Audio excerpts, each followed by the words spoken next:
Hello people! Kahapon may nabasa akong comment. Balik na daw tayo sa baking serye na walang discard sourdough starter or walang gamit na sourdough starter. Kaya for today's video, gawa tayo ng munggo bread. Last week ko pa itong nilaga na munggo.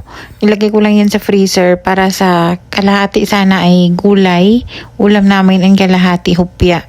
Pero for today, ginawa ko tong pandi munggo. 2 cup ng munggo, kalahating powdered milk, 1/3 cup ng sugar, vanilla, tapos naglagay ako ng konting salt and butter. Lutuin lang yun until mag-thick and then set aside para lumamig. Dito naman tayo sa dough. Ilagay ko na lang sa comment section ang recipe. Pwede kayong makagawa ng different kind of bread nitong dough na to.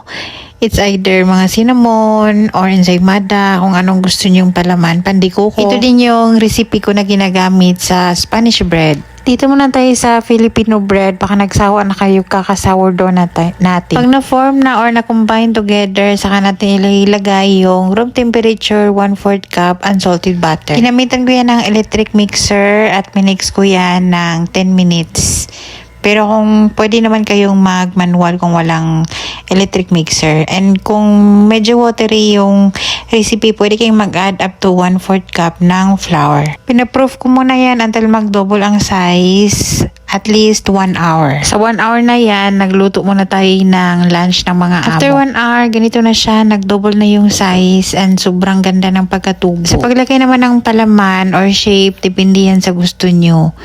Pwede nyong gawin tong pang shape na parang naggawa kayo ng pandikuko or ensaymada sa loob yung palaman. Or pwede nyong gawin like yung ginawa ko na para siyang cinnamon roll. Yung thickness ng ating palaman, mas maganda to pagka hugis pandikuko siya or pabilog para madali. Medyo nahirapan ako dito pero naumpisahan ko na kasi. Pero roll lang natin yan pagkatapos na scattered yung ating palaman. Inubos ko na yung palaman para wala nang ilagay sa fridge or sa freezer. Masarap tong tinapay na to dahil yung ating palaman malinamnam. Mayroon yung powdered milk and sakto lang talaga yung tamis. Sa baking pan, yung nilagay ko dyan, sandwich paper. Naubusan kasi ako ng baking paper. Pero talagang na ano yan siya na nasira yung kanyang shape kasi nga dumikit dun sa sandwich paper. Tinanggal ko na naman. So naglagay na lang ako ng oil sa baking pan. Naubusan talaga ako ng baking paper dito sa kakabake natin. After nahulma, pinares ko ulit yan ng 1 hour until mag-proof siya ng maayos. And then bago natin isa lang sa oven, nagbrush lang ako dyan ng milk. Powdered milk yan, binasa ko lang ng konti para ma-brush.